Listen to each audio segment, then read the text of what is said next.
All right, what's good, y'all? This video is about the whole Raiders conversation that we had in the RGR group of United RGR. Like, man, get in this shit, man. Shit is fucking dope. I don't give a fuck what nobody say. But yo, shout out to Nahim. If I messed your name up, my bad, dude. But yeah, he was the one that posted the Raiders topic basically. Like he has the Raiders going 13-3 in the upcoming season. So he asked us to give our opinions on it and what we think the record's going to be and why. So my prediction is 10-6. I thought that they could have been 10-6 last year and should have been 10-6. But as an inexperienced team, there's a difference between being young and being inexperienced. Yes, they are a bit, young, obviously, but for the most part, they're inexperienced. So when you're inexperienced, you don't know how to finish games, and that's what happened to them. And that's why they ended up 7-9, plus a lack of execution in certain games that they should have won as well. But like I said, that goes with inexperience. So I have them going 10-6, but I do not have them going 13-3, like the homie posted in the group, due to lack of inexperience. One thing I would like to state, them going to 13-3 would mean a lot of things. That would mean that Derek Carr has taken a progression into becoming really the next elite quarterback. Let me break it down like this, right? So the Carolina Panthers went 15-1. Okay, so let's analyze this. For them to have gone 15-1, they went to the playoffs at least 2 years back to back prior to this year. Okay, they had won a game last year in the playoffs against the Cardinals, who they demolished. This year, I won't even get on that. I'm not gonna get on that, but whatever. But anyways, yeah. My whole point is that it took them years to build together as a team before they make that jump to 15-1. They already knew each other. They were comfortable in the system with the coaching staff and all that. And Cam Newton basically became an elite quarterback. But it took years for that to happen, for them to even jump to 15-1. They went basically from 7-9 to 15-1. So, do I think that's going to happen with the Raiders? No, because it's not like the Raiders made the playoffs. Once the Raiders start making the playoffs, I could see them going, 13-3, 12-4, 14-2, whatever the case may be. Because the thing is, Derek Carr has to take the next step.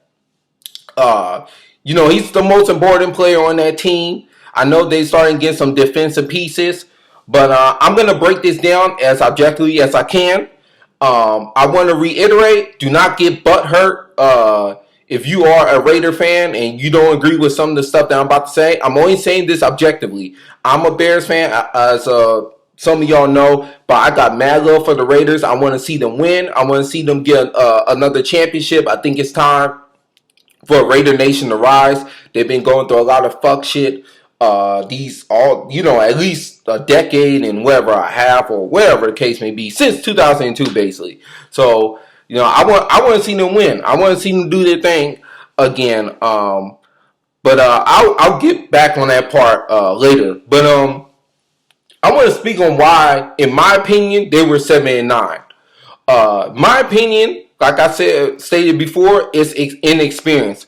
If they had any injuries, I don't know too much about that. If you're a Raiders fan, let me know. But I'm not going to put that on injuries per se when Crabtree and Cooper is there or wherever. Plus, they didn't have that much talent, like a lot of talent last year anyways.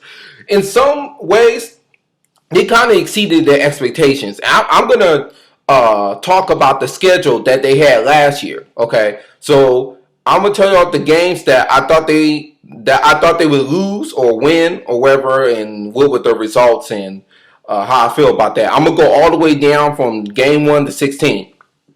Okay, so Bengals were at the Raiders. I had the Raiders losing this. So I was not surprised they got their ass beat 33-13. I know a lot of y'all were, but I just wasn't. I'm like, the Bengals just not going to lose this first game. of the years against the Raiders. That was just my thought. I'm not going to say that I would have been completely shocked that the Bengals lost. I did think Andy Dalton was going to throw a couple of picks, which he didn't. But I just thought the Bengals would find a way just because they had more talent.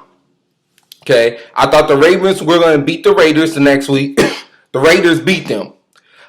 They just finished. They executed in the fourth quarter better than the Ravens did, which was one of the biggest problems with the Ravens, their lack of executing at the end. And that's due to not having that much talent when it comes to wide receivers. I should do a video on that another time.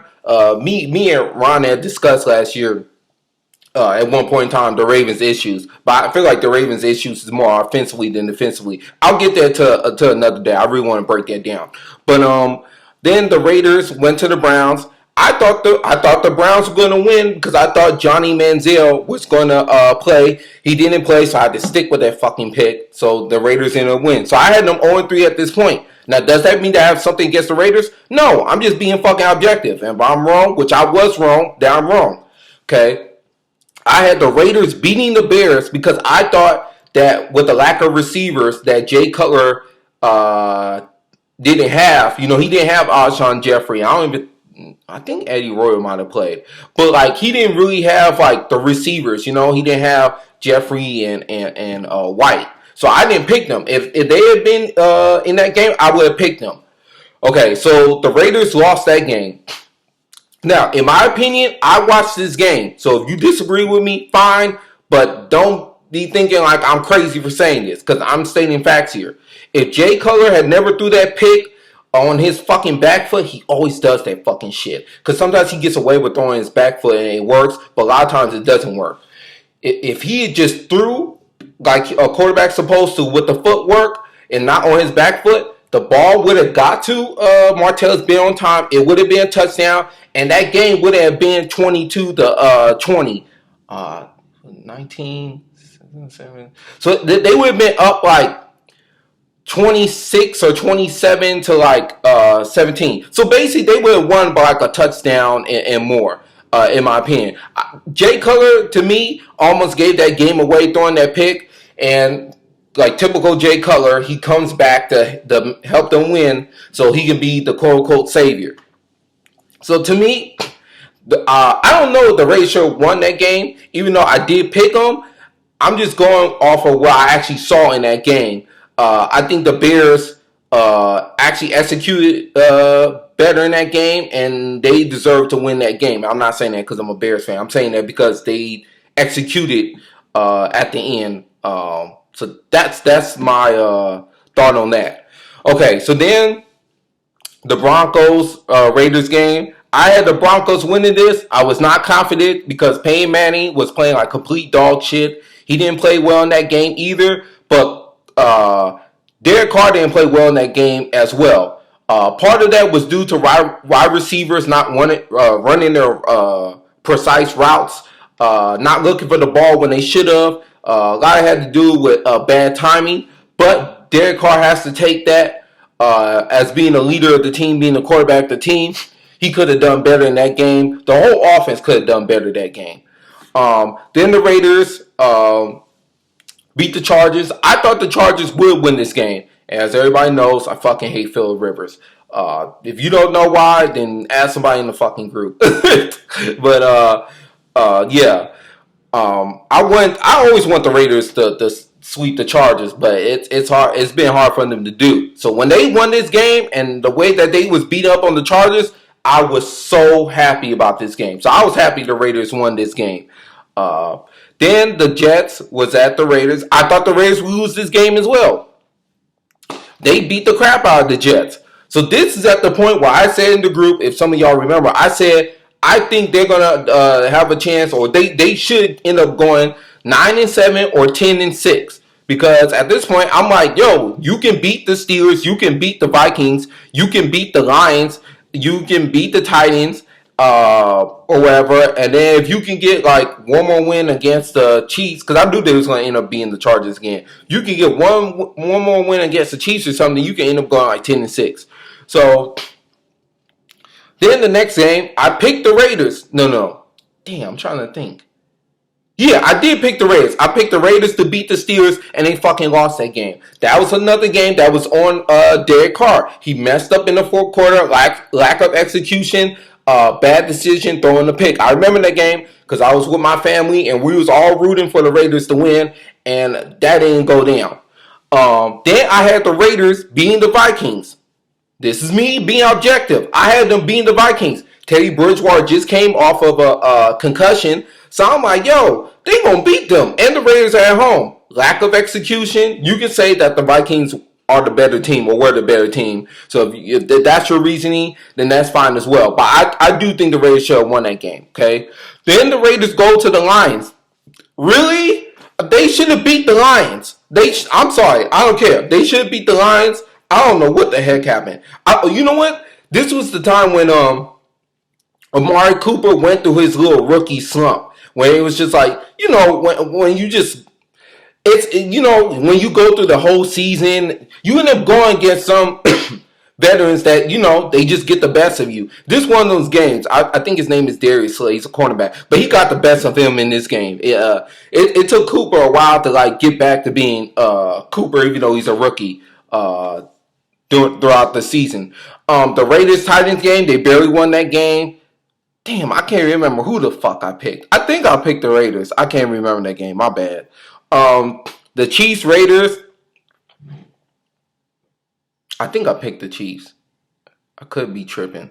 But I think I picked the Chiefs. But the Raiders, they're at home. The Chiefs were just a better team than them. And as all y'all know, it's all about matchups. Some teams just have the other team's number. And the Chiefs is one of those teams that have the Raiders' number. Then the Raiders beat the Broncos. I thought the Broncos were going to win that game. Osweiler held the ball a lot. And the offensive line was terrible. So the Raiders' defense got the best of them. So that was a good win for them. Then the Packers, Raiders, I picked the Packers. Obviously, you can figure out why I picked the damn Packers over the Raiders. Then the Chargers, Raiders, I picked the Raiders. They barely won that game, but they found a way to win. And then I picked the Chiefs to beat the Raiders, and the Chiefs ended up beating the Raiders. So, like I said, they went 7-9 over, several things, not having all the talent in the world and just, being inexperienced. But, I don't want to go out on a limb and say 13-3 is far-fetched and nothing like that. Because, anything could happen. But I think it's more logical. It's more realistic that they would go 10-6 than 13-3. Because like I said, a lot of things will have to happen. And I'll discuss this schedule in a little bit. But, yeah, I got them going 10-6, dude. I got them going 10-6, and let's see. Let's look at the schedule. Hold a sec. I'm tripping. My bad, y'all. Fuck. But fuck. I'll just look at the RGR shit. So all right, so they're home against Denver, Kansas City, San Diego, Houston, Indianapolis, Atlanta, Carolina, Buffalo. Then they're away against Denver, Kansas City, San Diego, Jacksonville, Tennessee, New Orleans, Tampa Bay, and Baltimore. Okay, so I have them losing once to Kansas City. I have them losing to Carolina. You know what? Him picked them to lose against Indianapolis. I think they're going to beat Indianapolis because Indianapolis, they play dog shit. Play like dog shit when they're away. And the Raiders at home. So I think they'll win that game. Trying to think. Who else will have? I think they will lose to Baltimore this year. I think they will. They'll be away. Baltimore will be at home. I think it's going to be the opposite. It's going to be a competitive game, but Baltimore will execute in the end. So I think they'll lose that game. New Orleans is a trap game. That's a game that the Raiders should win, but I could see them losing that game. So right now, 1, 2, 3, 4. Okay, so that's 4 right there. I'm going to say, you know what? I'm going to say that Tennessee does win this time. So that's 5. Because Mariota will be healthy. They're gonna have DeMarco Murray and all that. So I'm gonna say Tennessee. This is as of right now. Obviously, I can change later, but so that's 5, and then